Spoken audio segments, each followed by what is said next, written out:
Alors ici, je voudrais répondre à une question pour ceux qui me disent, mais est-ce que Amazon, c'est pas mort? Est-ce que c'était mieux il y a 4 ans? Est-ce que est-ce qu'il y a encore de la place pour les nouveaux vendeurs? Alors j'ai posé la question autour de moi et au terme de nouveaux vendeurs et des vendeurs expérimentés, et ils m'ont dit clairement que oui, il y a toujours de la place pour les nouveaux vendeurs. On est quasiment 10 000 PME, PMI à vendre sur Amazon France. Est-ce que vous croyez vraiment que ces 10 000 sociétés vendent tous les produits possibles et imaginables, alors qu'aux États-Unis, ils sont beaucoup plus de vendeurs. Donc, et dans le monde en général, il y a des centaines de milliers de vendeurs sur Amazon. Donc oui, il y a encore de la place pour vendre sur Amazon. Ensuite, je voudrais vous montrer avec vous la courbe de l'évolution de l'action Amazon. Et on voit bien ben, que ça ne fait que progresser. Depuis des années, ça ne fait que monter. Et est-ce que vous pensez que le e-commerce en général, si on ne parle pas que de Amazon, euh, va s'éteindre ou risque de ne plus fonctionner? À titre personnel, je pense pas. Donc, on est vraiment sur quelque chose qui est ascendant et qui n'est pas prêt de se terminer. Et là, on le voit clairement sur ce graphique Bloomberg, c'est que c'est vraiment ascendant et on voit une forte et une très nette progression. Donc clairement, il y a encore de l'avenir à vendre sur Amazon. Par curiosité, j'ai tapé un petit peu fortune Jeff Bezos sur Google et ça m'a affiché 175 milliards de dollars, donc ce qui fait peut-être 200 milliards d'euros. C'est juste incroyable, je pense, et surtout qu'il a quasiment doublé sa fortune sur 2020. Donc complètement hallucinant, complètement fou quand on y pense, alors que toutes les sociétés, et dès que j'allume la télé, on crie au Covid, on crie à ma société va mourir, etc. etc.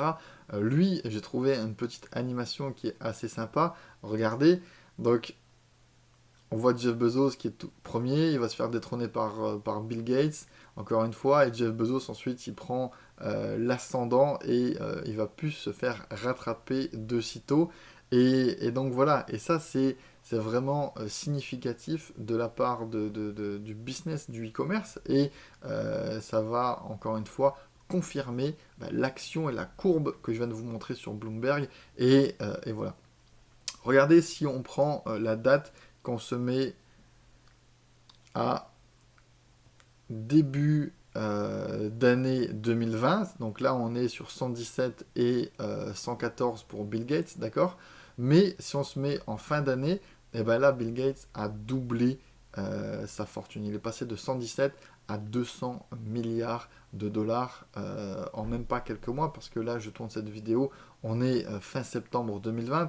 Donc, en seulement quelques mois, avec un impact considérable du Covid, d'accord, et ben ça confirme encore une fois que le e-commerce et surtout le numéro un qui est Amazon n'est pas mort. Si on confirme ça encore une fois sur Boursorama, si jamais vous n'avez pas Bloomberg, eh ben on voit clairement ici que la courbe est à... Alors là, je suis sur un jour. Si on prend 6 mois, on voit que ça monte. Un an, toujours la même chose. 5 ans, exactement la même chose. Et sur 10 années, et ben là, on a exactement plus ou moins la même courbe que ce que je vous ai montré sur Bloomberg. Et voilà, là, on a pris 2,5%.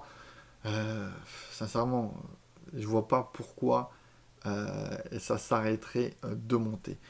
Autre chose que je voulais vous montrer, c'est Monsieur Bernard Arnault, qui est le président directeur de LVMH. Donc LVMH, c'est quoi? C'est toutes les marques de luxe, Louis Vuitton, Dior, Sephora, Fendi, Givenchy, Céline, je connais pas, Bulgari, Moët et Chandon, etc., etc., Hublot. Donc voilà, que des grosses marques, d'accord? Et ben si on regarde un petit peu ce qui lui est arrivé en 2020, il est là. Alors attendez, hop. Donc si on regarde un petit peu ce qui lui est arrivé en 2020, on voit qu'il est parti en 2020, pardon, avec 109 milliards de dollars de fortune. Et ensuite, il va tout doucement diminuer, il remonte, et il redescend, et il se casse la gueule, et c'est terminé. Il va dans les abysses pour se faire détrôner par Zuckerberg et par Elon Musk. Euh, à quoi j'attribue cette dégringolade de fortune? Il est quand même passé on avait dit, de 107 milliards à 87 milliards. Donc c'est quand même assez important en termes de milliards, même si pour eux c'est peut-être des grinderies. Ça fait quand même assez mal de perdre comme ça quelques milliards en seulement quelques mois. Et ben j'assimile ça à l'effet Covid, tout simplement.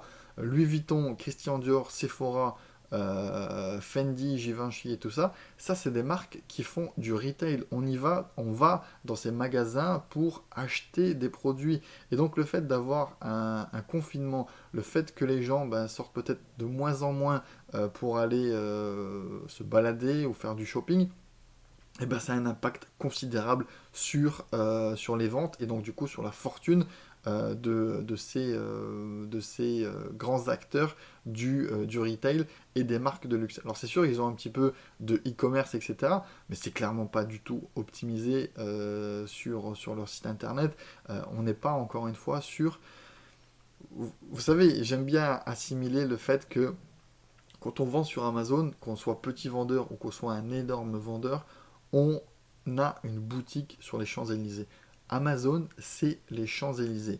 Alors eux, Louis Vuitton, Dior, Fendi, Givenchy et tout ça, je pense qu'ils ont des boutiques réellement sur les Champs-Élysées, mais du coup, l'analogie fait que les Champs-Élysées physiques, ça reste quelque chose qui a un impact ou du moins qui a une limite assez néfaste et assez impactante si personne ne vient sur ces boutiques. Alors que, encore une fois, en e-commerce, je ne veux pas vous faire l'apologie du e-commerce, vous le savez si vous suivez cette formation et que c'est quelque chose qui vous passionne, et forcément, derrière, il y a un énorme différentiel, un énorme gap entre être sur les Champs-Élysées physiques et être sur les Champs-Élysées virtuels et donc sur Amazon.